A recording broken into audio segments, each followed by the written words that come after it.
A 20-year-old saying he feared for his life when the two alleged gunmen entered the St. Louis, Missouri store. He says one took off, but he and a coworker were able to restrain the other one until police got there. And then, as it turned out, as reported, the gun was fake. That's Michael Harris, the ex-Starbucks employee who was fired. Ryan Krupp, also his attorney here on this program. Gentlemen, good morning to you. Michael, wow, what a story. Did we factually get that correct? Can you add to that? What happened that day for the viewers? It was about 12 in the afternoon, and two robbers entered the store. They announced that it was a robbery and told everyone to get on the ground. As of that moment, I tried to comply and open the register. Could not get open, so I asked the manager to get up, and at that moment, the robber then pistol whipped me in the back of the head. And my manager just got scared, and I felt my life was in danger, and the people around me life was in danger. And then they started to fight other coworkers, and we just started to fight back after we noticed that the gun was fake. Oh, wow. Oh, my gosh. And you're, again, learning this in real time. How would you know otherwise? You felt like your life was in danger. You were fighting back. What happened next with the company? You say you were fired because of this incident? Yeah, they contacted me about 2 or 3 weeks later, and then told me that they went over the video and with great consideration that I will be terminated effective immediately. Ryan, let's bring the attorney in for legal purposes here. What is Michael looking at in terms of how Starbucks handled this? I mean, he was assaulted within the store. Can you walk us through the rights of Michael here and what he could potentially bring legally? Good morning. Yes, I can comment on that. We are seeking a variety of human rights violations complaints, both in Missouri and federally.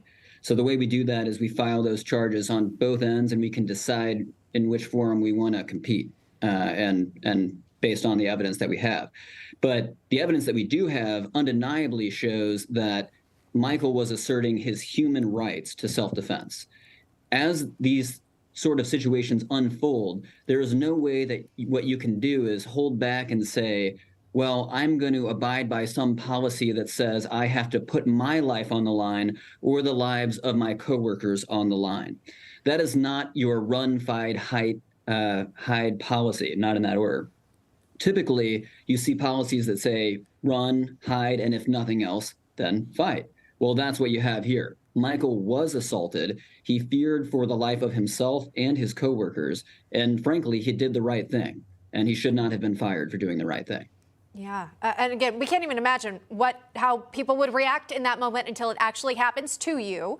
Starbucks did release a statement, and so it reads this: the safety and well-being of our partners, employees, and customers is always our first concern. All partners are expected to follow our carefully crafted protocols to ensure the safety of customers and partners during these situations.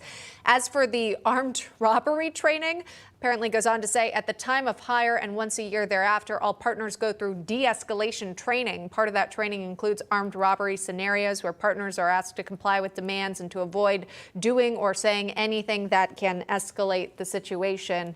Michael, did you feel like in that moment it was the time to consult the policy handbook? It was definitely not. I couldn't take off my apron. I couldn't clock out. It was just a split-second decision that we had to make for everyone around us so we could protect ourselves and just protect everybody else in the store. Michael, where are you today in terms of employment? And where are you today when you look back on that moment? Do you have any regrets? Do you wish you didn't do what you did? Are you pleased with how this happened? I'm not pleased with it. I don't regret anything because I know the situation could have turned out very differently and somebody else could have got hurt, and we didn't know that there was a real gun or a fake one at that time. So I felt I did the best thing I could have at that point, and I felt like I just did the right thing.